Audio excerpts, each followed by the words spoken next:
Ladies and gentlemen, we're back with the Laymen Show. I'm your host, Leeton. And Gabe. And today we've got a very special guest for our Halloween special. My name's Mike Covell. Mike Covell, and he's a paranormal historian. And we welcome you to our show. We appreciate you being on. Yeah, thanks for joining us. Yeah. My pleasure. And we're going to dive straight in. What is it you do? It's a bit of a weird job title, actually. I get paid to investigate weird and wonderful cases, not just ghosts, but people come to me for stuff like what you call cryptozoology, so big cat sightings, sea serpent sightings, that sort of stuff. Cryptozoologist, would that include the Loch Ness Monster? Well, yeah, a bit out of my remix, it's a bit far away. Even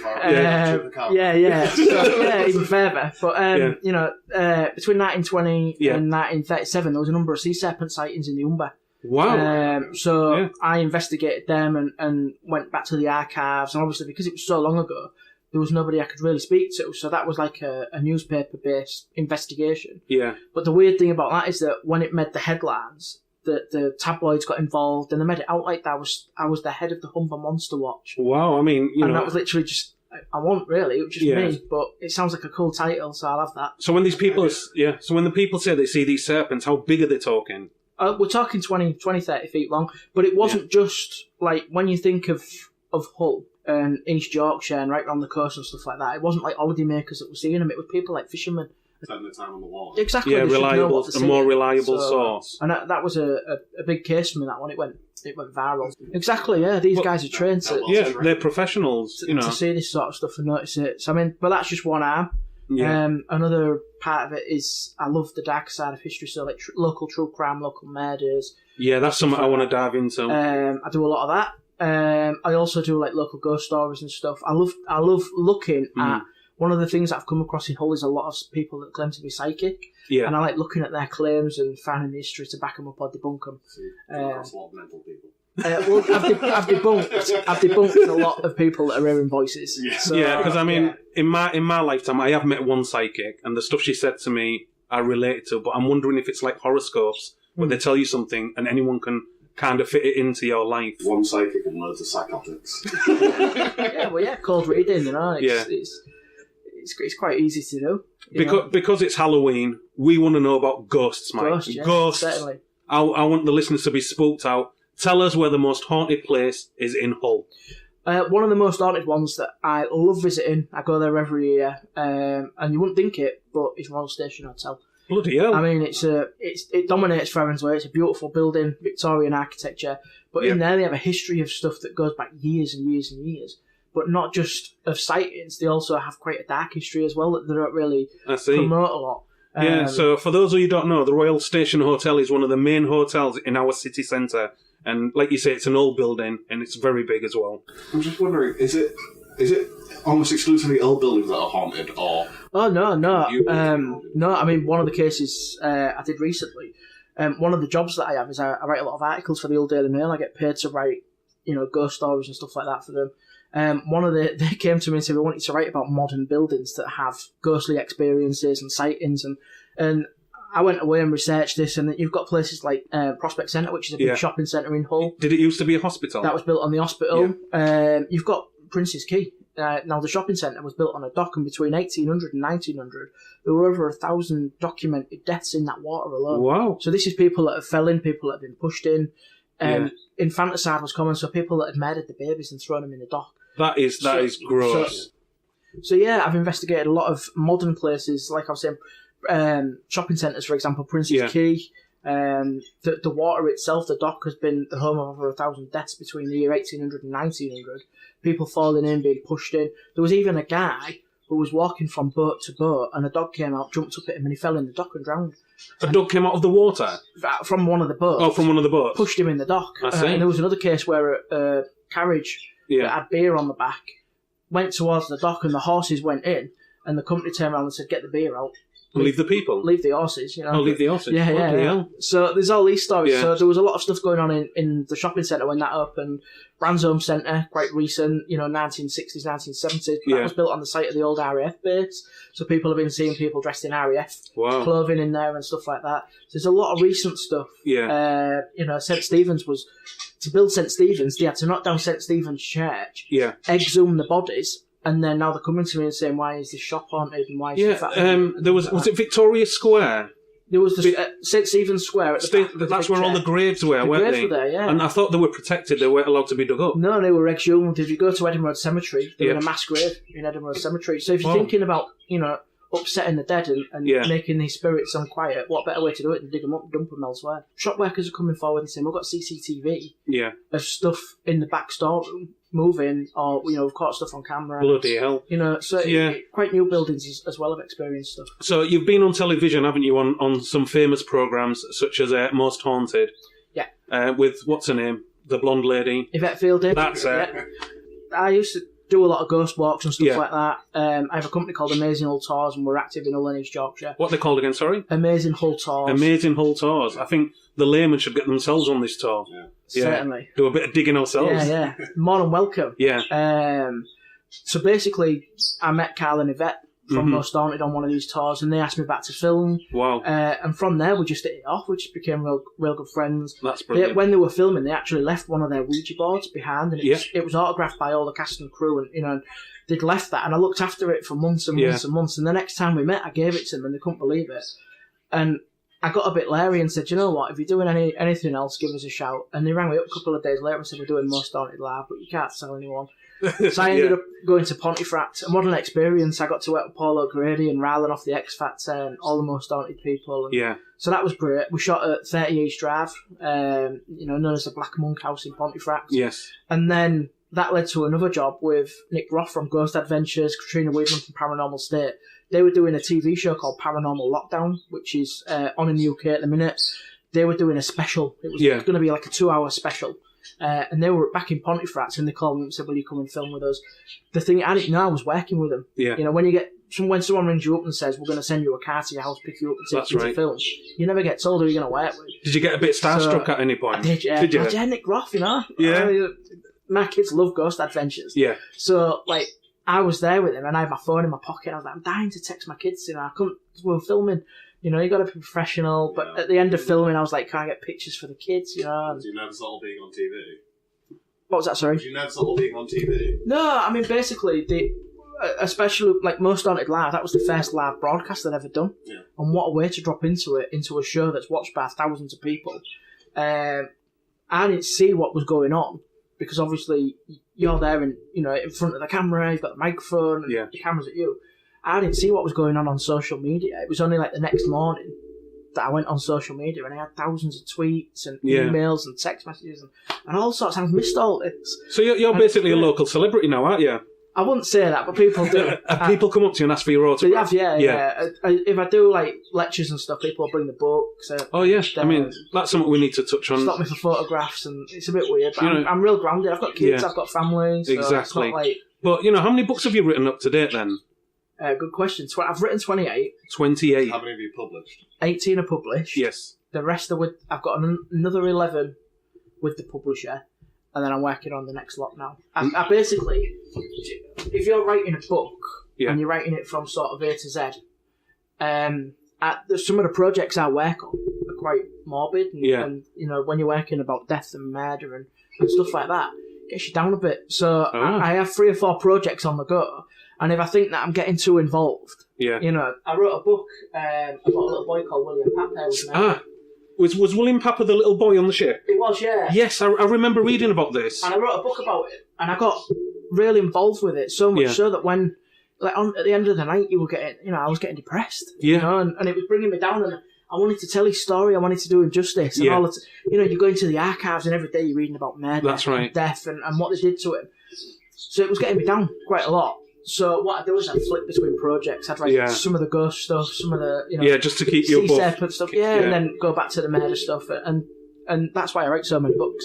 And then I write for Hull Daily Mail as well. I've just submitted 2 articles to them this week. Yes. Paranormal Hauntings magazine, I've submitted an article to them for this month. Haunted magazine, I've submitted an article for them. How do you find the time for all of this? I just love writing. When people have a hobby. That's people right. say, when I finish work and I chill out, well, this is my work, but this is also how I chill out as well. So absolutely. It's great, and I love it.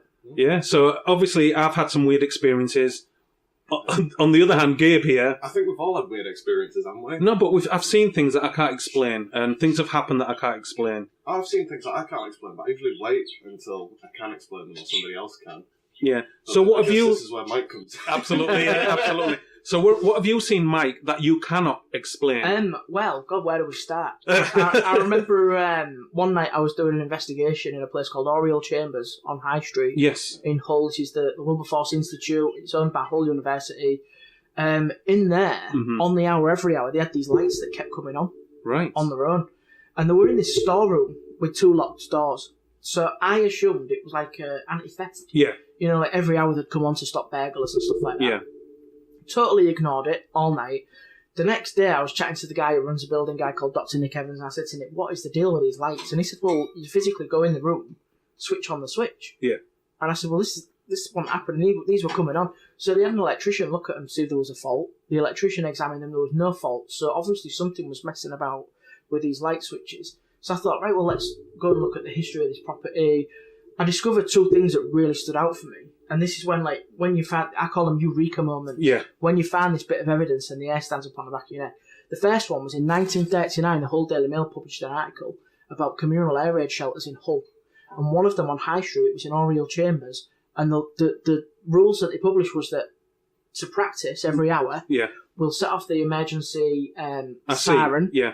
You all go down into this basement and turn the lights off. Yeah. So there was this thing about lights going off every hour.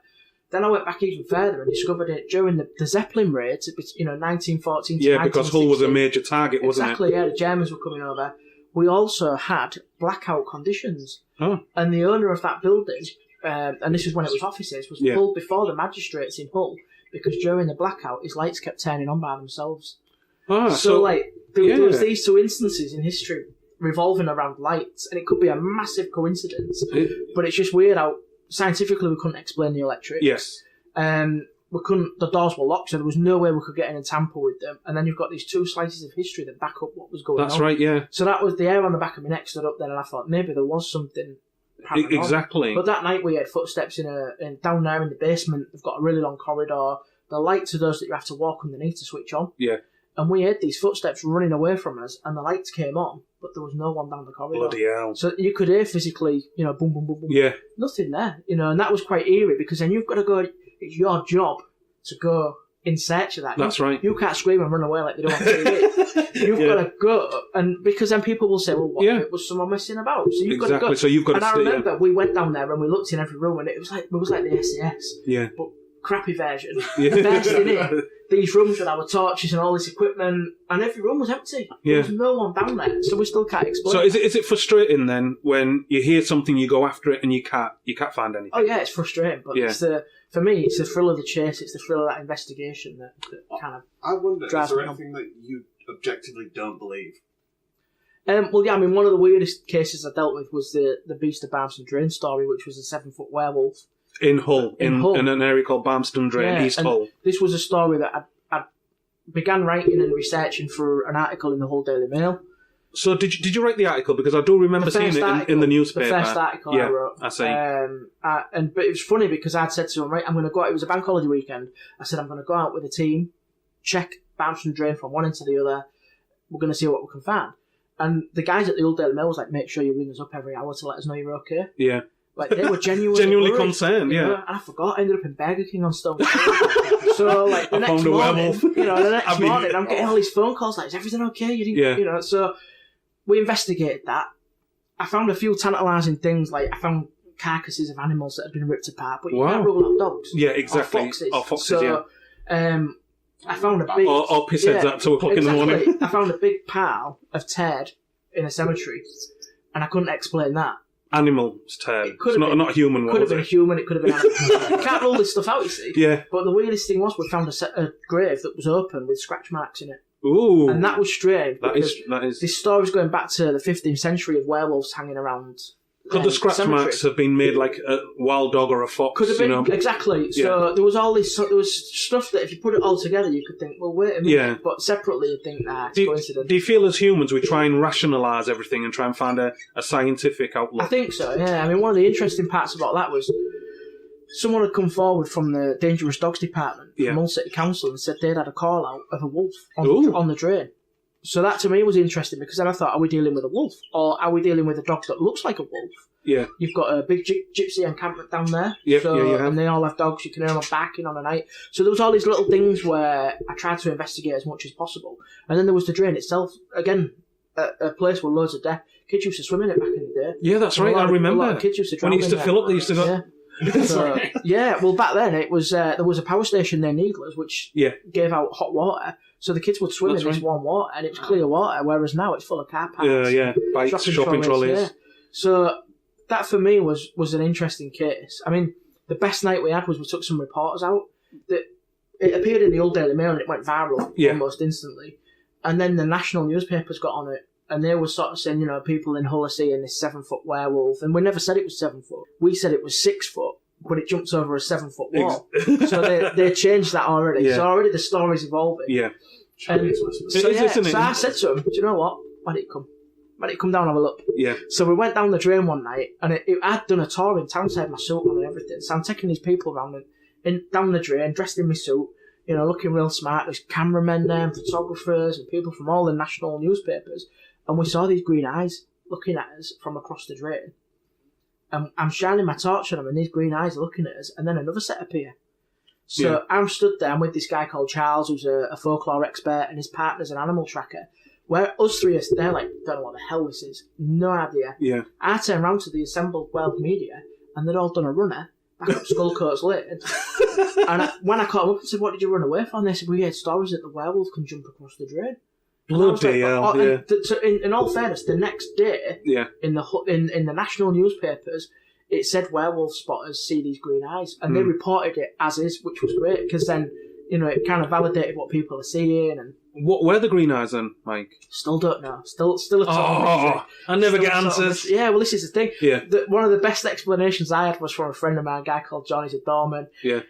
He does a lot of security work with me, and I took him the first night we went out. I took him with me. Yeah. So I always, when we did shooting, we filmed this for Vice TV. I took him out on the shoot and stuff like that, and he reckons that it was a pair of. This is great. It was a pair of ducks looking at each other. They've each got one eye. That's 2 eyes. And then he said next to them was 2 more ducks looking at each other. And I said, what are the odds? Yeah. 4 ducks looking at each other. Gazing lovingly into having each other's eyes on the same level. So and that made me kind of believe more in the werewolf theory than the ducks. What about ghosts? Have you seen any ghosts? Oh, yeah, definitely. This, where we're sat right now, in my house, this was the scene. When we first moved in, my eldest was saying to me, there was a man in the house. In your house, where you are living, where we are right now? Where you are right now. Is that giving you shivers, Gabe? No. Not yet. I just have a covering bum all anyway. He had a bit of wood in his hand, and he was banging it in his hand, and he said there was like a knife or a sharp object on the end of the wood. Wow. And then my daughter would say, where's the old lady that tucks us into bed and sings us nursery rhymes? And a couple of times we'd had to get out of bed and talking to invisible people that weren't there. So you've got a man with what seems to be sounding like an axe. Sounds like an axe, yeah. And you've also got a lady as well. A lady. So I went to the history centre and did some research on the property, and I found a newspaper report, and it was about a murder. And I thought, oh, this is ace, And I started reading it, and it was at this house. And what had happened was... That's the first time I've ever heard somebody say, oh, it's a murder, this is... the dark side of Mike. This is my job, I get kind of paid to look into this sort of... Yeah. So I printed it all off, and I was sat reading it, and I brought it on to show my wife. And basically what happened in April 1st, 1945, so April Fool's Day, Fred Watson was the lodger. He comes home from work, goes up the stairs upstairs to his lodgings, and he grabbed an axe and came down, went into the front room, and he put it through Mrs. Garbutt's head 6 times. And Mrs. Garbutt, she was the resident, she was the landlord. Homeowner, yeah. This was her house. And then it dragged the body from the front room into this room that we're sat now, which was the scullery, which is now my office. And it dumped her on the floor. I don't know why he brought her in here, but he turned the gas taps on. Was this a kitchen then, where we are sat now? Yeah, all right. He tried to cut his wrists. He had a blunt knife. What's the explanation there? Was it just somebody who went rogue, mental, crazy? He'd been living with her for 18 years, but prior to them moving in together, her husband vanished in mysterious circumstances. I was going to say, she probably drove him crazy. Well, yeah, I mean, there is always that. What are the chances of your husband just disappearing and then your lodger actually murdering you? Yeah, so, and then the husband was found... His body was dragged. He probably did both. That's exactly. Yeah. This is maybe he killed her husband and moved in. We've seen single white female. Yeah. He moved Anything in. Happens. And then that happened. So, and then he got sent to a lunatic asylum where he died. a lot of the stuff I do is on a night. Yeah. So when I come home, if I'm filming, I usually don't get home while about 4 or 5 o'clock in the morning. So what I'll do is I'll sit on the sofa, I'll put TV on, look at the news or whatever. When the house is in darkness and the TV light comes on, it illuminates the house. And a couple of times, just round the corner in the front room, I call it Ripper's Corner, it's where all my Jack the Ripper books are. Yeah. I saw a woman dressed head to toe in white, and she looked at me and smiled and vanished. Did she look She looked happy. not transparent? Did she look solid? She looked like a person. Exactly, yeah. It's not like what you see on TV where like a bit of them's missing, they were floating and stuff like that. She looked like a person. I used to live in a house which is opposite the graveyard, and one night my mum woke up in bed, and there was a woman at the foot of her bed, and she said she had a piece of gravestone in her hand, and she said, every time you walk through the graveyard, I try and hit you with this, but I can't. And my mum was like, who is this stranger in my house? Because she didn't look like a ghost. She looked like a human being. But my mum said she looked beautiful, she looked young. Mm. And this lady ran out the room. A few days later, I'm in the mirror combing my hair when I had hair, don't laugh. And in the reflection of the mirror, I saw her walk past me. And it was just like somebody's in your house. And that's the initial fear. You don't think ghost. Yeah. The initial fear was, who's that? Who's that in my house? But we never got an explanation for it. But my mum always said that she got a bad vibe in that house. And it's 327 Springbank West. Yeah. So we eventually left. She just didn't like the house. She was never comfortable. We didn't stay there very long. Eventually got spooked. She didn't like it. And if she, because your mum's your mum. If she wants to move, we move. Yeah, so that's what happened. But yeah, she looked peaceful. She looked happy.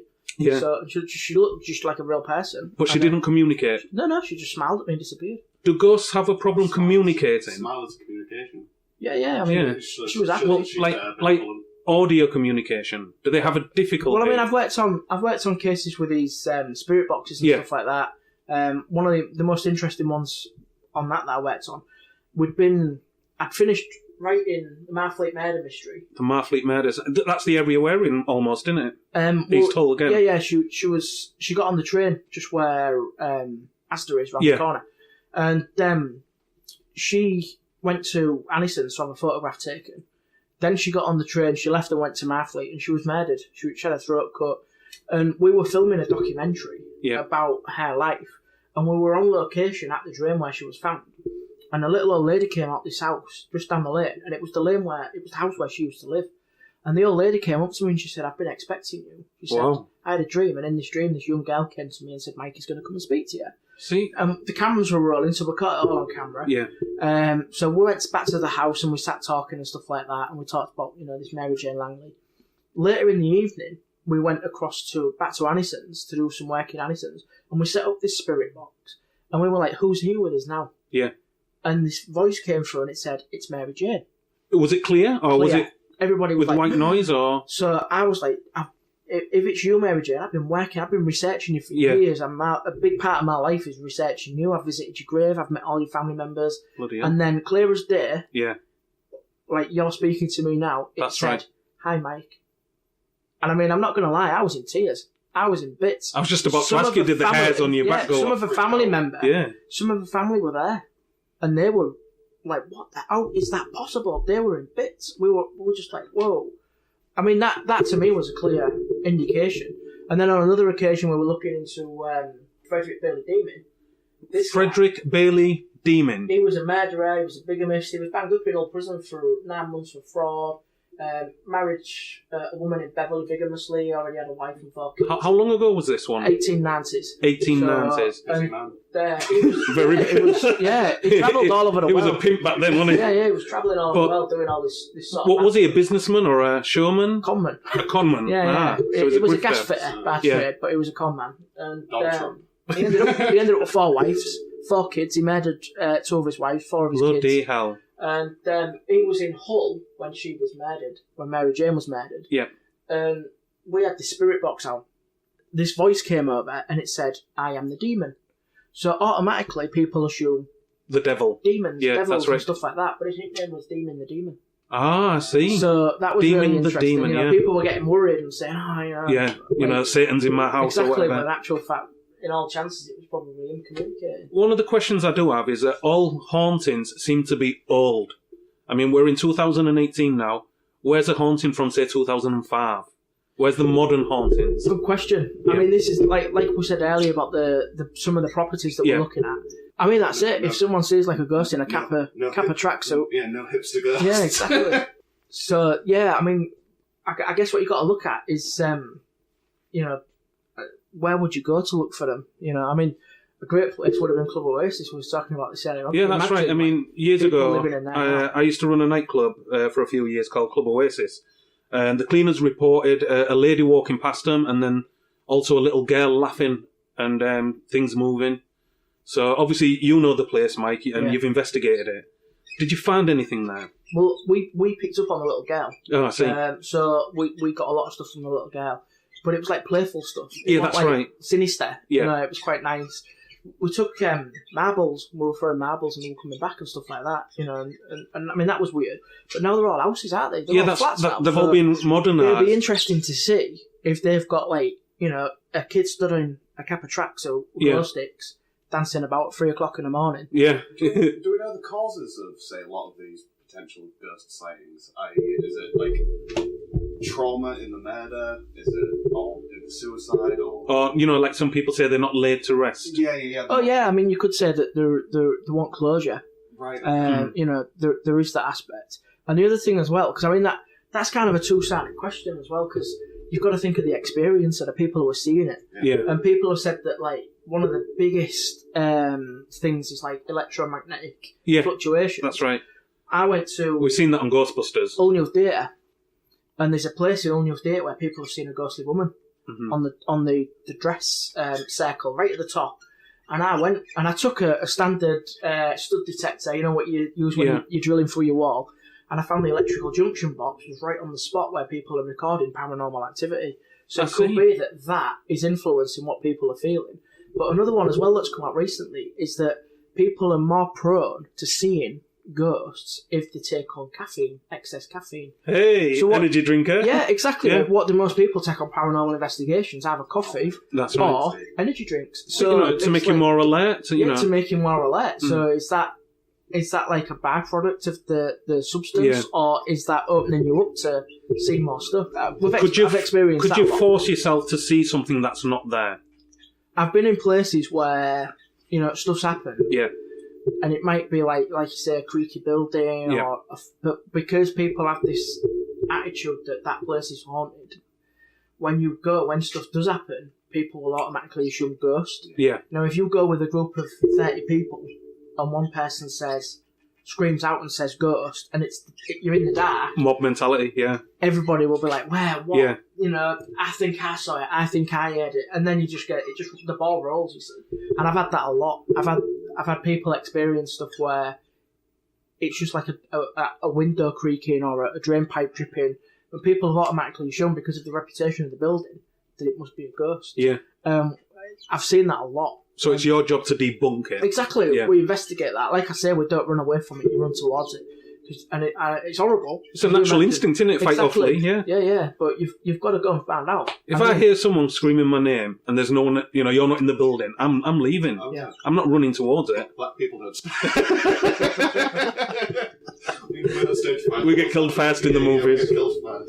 Yeah. So there's a lot of that, and it is that kind of hysteria. Yeah.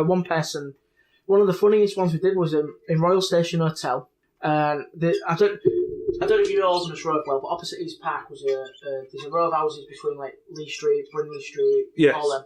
There was a guy who lived down there called Bertram Holmes, and Bertram Holmes was a homosexual who was involved in a love triangle, and him and his partner decided to murder the third man. Wow. And they buried him under the floorboards. Now Bertram went on about his life. He was a hairdresser who worked in the basement at Royal Station Hotel. Yeah. And his partner left Hull. And in the run-up to Christmas, I can't remember, 1960s, something like that, he actually went to the police and said, we've killed a man and we've buried him. So Christmas Day, the family are sat having a lunch at this house. Oh, my God. Police knock on the door, dig the floorboards up and find the body. Do you know what I mean? Merry Christmas, everybody. That's horrible. We're in Royal Station Hotel, and there's this story of Bertram Holmes being down, and we're in the barber shop that he used to be in, so there was about 20 of us, and it had one door as an exit. Yeah. And, I'm putting on a bit of weight myself, that the years have not been good to me. We was all stood in there, all similar sizes to me. Yeah. And there was 20 of us in this small room, all stood around this table. And I'm looking around and there was a guy stood behind a girl, but he was really tall. I see. And I said to the girl, who's that behind you? And she turned around and she coming forward, and she said, "I've just seen someone." There was no one there. Wow. So everybody panicked. So once again, the guy that you saw looked real. Not see-through. And I saw him, and the girl saw him, and other people saw him, but then everybody panicked and tried to get out that one single door. I see. And they all got wedged. Which was funny because then the people behind started panicking, yeah. But then two things happen on paranormal investigations when people get scared. You either break wind, which, it likes the atmosphere, but then you get people reporting weird smells and strange noises. Exactly, I smell sulphur. Or you giggle. Yeah. So everybody just started laughing. Yeah. And we're all like, Jesus, there's a guy who's murdered someone and you're all here laughing. Exactly. But like a nervous laugh, yeah. But then it lightens the atmosphere up, but yeah, that was interesting. And that was a weird night. And them toilets down there, I've had a lot of experiences in there going back years with different people. Yeah. Really strange place. A lot of religious people will often say, you can get possessed and maybe bring a spirit back with you. Do you ever worry about anything like that? Like going in a location and maybe bringing the spirit back home? Yeah. Yeah, I've done a lot of work with grounding, which is kind of protection, like a protection thing. Yep. But also around my house, I've probably got something there actually. I have black obsidian, which is a crystal that helps protection. Like sage and stuff. Yeah, I've got sage in one of my boxes somewhere, white sage, you can burn that. So do you know how to protect yourself on a spiritual level? Myself. In every room in this house, I've got black crystals. And the kids know they're there, but they don't know where they are in the room. I see. And then what you're supposed to do is you're supposed to put them in salt water and put them in sunlight and charge them up and all this sort of stuff. It's supposed to protect you, so there's always that. I've never been religious. Mm-hmm. I went to a place on Sutton, a farmhouse on the outskirts of Sutton once. Yep. And on the way in, I was with this guy, and I was like, we're gonna do a prayer of protection before we go in. And I said, I'm not religious. Like, if something wants to hurt me, it'll hurt me regardless of my faith or not, But that brings me on to the question of, say, an exorcist. He's religious. He'll come into a house, do his thing, and bless the house, whatever, and the spirits move on. Yeah. Well, so, is religion the only cure to this? Well, this is what I was thinking, because it could be like you were saying, psychosomatic. It could be like people. But walked into this. He'd done this prayer. Walked into this farmhouse. He'd gone first. I'd followed him, and a frying pan flew across the room. Narrowly missed my head, and I grabbed him, pulled him outside, and said, "I don't mind you praying for me. I don't want to do it myself, but I don't mind you." And he prayed for me, and we went in, and the family were great, and I'm not a psychic. Yeah, but I didn't like that place. I mean, they always say when shit hits the fan, people ask God for help. Yeah. When you're in peril or when you're dying. When we moved in this house and stuff was going on, we called the Diocese of York, and they sent their exorcist down, and he came and blessed the house. And he was so you've had an exorcist in your own home? Yeah, we had a guy from the Diocese of York come down, and he basically walked from room to room, and he had the Bible with him, he had the little chalice of holy water, and he put crosses on every door jamb, and they right through the house. I have to ask to satisfy the cynic in me, but did you have to pay him? Nope. No, this guy does it all for free. Thank God. Yeah. No payment. I always say to people, if they do charge you for stuff like that, they're not worth having. Yeah, exactly, because there is a lot of people who probably maybe contact a psychic and say, look, I'm having trouble in my home. And a psychic will be like, it'll cost you 50 quid, but I'll come down. Yeah, I've seen that. I've seen that before. I worked with a guy called John, worked with him for years, and he don't charge. And basically what'll happen, people will contact me on Facebook, I'll put them in touch with John will go to the house and bless the house.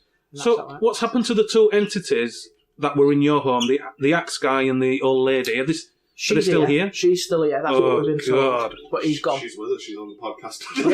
Yeah. Well, yeah. I mean, hopefully she'll. You never know. I mean, when we go back, what if we hear a voice? It'd be fantastic. We've actually on April 1st every year we light a candle for her. Yeah. And the kids will talk was about. Was April the 1st her day of decease? When she was killed, when she was murdered.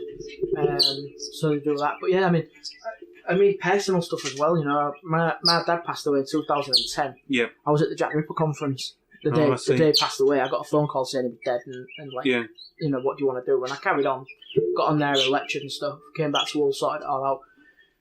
When he died, we told our children that he'd gone to heaven. Yeah. And we never told them that he was actually at Co-op on Oldness Road awaiting cremation. Well, you don't tell kids exactly. that, do you? So my mother had decided to bury him and to cremate him in a blanket with SpongeBob SquarePants on. So when I went to the funeral parlour, he was there in his coffin with his blanket wrapped round him. Yeah. Looking real peaceful, looking like he was asleep.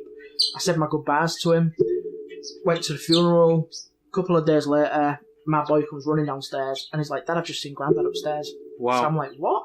And he was like, I've just seen him. And I was like, oh, right. And he said he had a SpongeBob SquarePants blanket on. See, and he had it wrapped around him, and he told me everything was going to be all right. If there's any cynic in me, I can't explain stuff like that. It's just too random to be, anything else. No, How you mean too specific? well, too specific, too random to be unreal. Yeah. The way it's come together where a child sees something and it's so specific, so detailed. How can you explain it? So where's this going to take you then, Mike? I mean... I'm already... I've been approached to do a TV show. Oh, that sounds good. Based on the books. Yep. So we're working on that in a minute. I've just finished shooting a new TV show with Suggs from Madness. Oh, yeah. We did World War II Treasure Hunters. Which He's possessed, isn't he, Suggs? Oh, great. It's so funny. Do you know what the weird thing is as well? Like, nobody really recognised him when he was in Hull. Oh, wow. I couldn't believe it. We were just walking down Beverly Road together filming. Yeah, and he's a famous pop star, exactly, isn't he? Yeah. So, but he was lovely. So that should be coming on again. That should be coming on TV sometime soon. Yeah. I've also filmed scenes for a TV show called The Paranormal Challenge, which should be on Halloween. Oh, brilliant. That's for a company called Ghosts of Britain. They're quite big on the internet. And then I've just shot my scenes for a brand new true crime documentary that's coming on. What's it going to be called? Do we know? I have no idea. They were from America. Yeah. They just came and... Will it be broadcast here as well? Yeah, it should be on in the UK. I don't know what channel, but... Yeah, so it's all exciting. So yeah, there's a lot of stuff going on. I assume you'll be able to find it online. Absolutely. Oh yeah, most of you can, yeah. Yeah. But I've got a question, and it's to do with the black-eyed ghost kids. Okay. This is something I looked at. I was reading about it a long time ago, that a lot of people getting a knock on the door, there'd be maybe one single child or two children, but their eyes would have no white. They'd be totally black. And sometimes they would speak, and other times they wouldn't. What's going on with that? I mean, what is this? Well, this is an interesting one because people think that maybe they're malevolent spirits. Yeah. That they're bad entities. The stories first originated in America many That's years right. ago. Yes. And then we kind of got them in Britain. There's one Cannock Chase is supposed to be rife with black-eyed ghost kids and stuff like that. The research that I did, I'd read all these articles and they kept bringing up a guy called Raymond Leslie Morris. Yep. And Morris was a serial killer. He would take children and he would kill them and dump their bodies on Cannock Chase. Wow. And it just so happens that Cannock Chase is the place where people are seeing black-eyed ghost kids. So the British media has kind of put them two stories together. What they are, I couldn't honestly tell you. Yeah, because there's stories that perhaps they're demonic and that they're taking the guise of children because that would welcome them in. And well, if you look at like horror movies, they always portray black-eyed children as possessed or demon kids. But why are these kids knocking on the door and trying to come in? Surely if they were possessed or demons or whatever, they'd just come in. Exactly, just walk through a wall. Yeah, so it's strange that almost like a vampire, they have to be invited in. Yeah. But this is it as well, you see, because like I know for a lot of the stuff a lot of the research I did on the Beast of Armstrong Drain and stuff like that, all these people that were coming to me with werewolf sightings, the big question I asked them was it a full moon? And never was. So it's like kind of takes these Hollywood notions and throws them out, and the folklore part of it gets washed away. And the movies are like the newspapers, they're dramatised, aren't they? Exactly, they dramatise it and turn it into something that it's not. So has there been any more sightings of the beast? We're still getting sightings of the beast, we're still getting reports. The earliest one that we had was from the 1940s. Yep. This was when there was a train track that ran along near Barmston Drain, and someone had seen it by the side of the track. We're getting reports. People come with three different kind of reports. The first one says it's a big dog. Yeah. The second one says it's a hairy man. And then we get the third one, which could be me out on the front. I was just going to say, it could be anyone in all. Going around in circles. Yeah. The third one is that it's a shape-shifting creature. And it's that third one that really interests me, the one that people are seeing. Because I'm wondering, if it was 1940s and it's 2018 now, that beast has lasted a long time. Yeah, exactly. So that to me suggests that it's either paranormal or it's maybe a family of animals that, we're not quite sure. Interestingly, I think it was the 1920s or 1930s, on King George Dock, there was they called it the devil dog of the docks. Devil dog, a big black dog. Big dog running around, and it pushed a fireman into the water. Didn't they say it had red eyes? Red eyes, and there's all these stories. And this was in the local, it was in the national, it was in the Australian newspapers they were talking about it. Bloody hell. So I investigated this one and went down to the dock. Now, the railway track that runs from that dock goes right round Dull and right over the top of Barmston Drain. Yeah. So it's quite possible that these creatures are using the railway tracks to, get around and you won't be seen. You know? I mean, I'm surprised in Hull. I mean, with all the technology, we have a police helicopter, for example. You know, anything can be mapped now. We have drones. So, you know, drones with infrared cameras. So does that help you? Some of it does, yeah. We've had drones up. Have you? We had a drone flying up there. It was quite fun. Yeah. We've had night vision cameras. We've had thermal imaging cameras. We've had these cameras that, you know, what you see on like Ghost Adventures that try and track like a figure and stuff like that. We've had all sorts thrown at it. And nothing conclusive. Nothing that I could genuinely say that is it. One of the best experiences we had Hull University and Hull College. They have a media department. And once a year we'll get together and they rang up and said we want to go to Beast of Barmston Dray. Yeah. So they came down and filmed and we were in Skullcoats Lane Cemetery and the cemetery's got a track and at the end there's like an arch with bushes. Yeah. Something walked out in front of us and it was like a big dog. And it could have been a fox or it could have been like a normal, you know, domestic dog. And it looked at us, and I told the guys to get it on camera, and as he lifted the camera up, his lens dropped off and hit the floor. Oh, what are the so chances? At that exact moment, Sods you know, so you can hear us all on the audio, like, get it on camera, get it on. You can hear us all, like, quite freaked out that we're in this locked-off space with this giant creature. Don't know what the hell it is, and it's looking at us. And the idiot drops the camera. And it was just, we was gutted, you know, because by the time we picked it up, it's gone. That's a shame. That could have been, that's media gold there if you've got it on camera.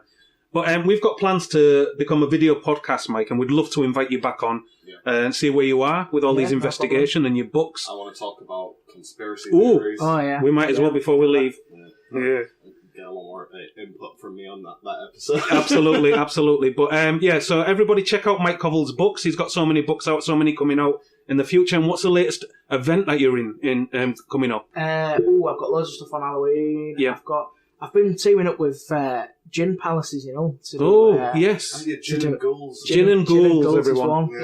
Sounds quite interesting. Yeah, doing that with them on Ulmer Street Distillery, doing that in Minerva.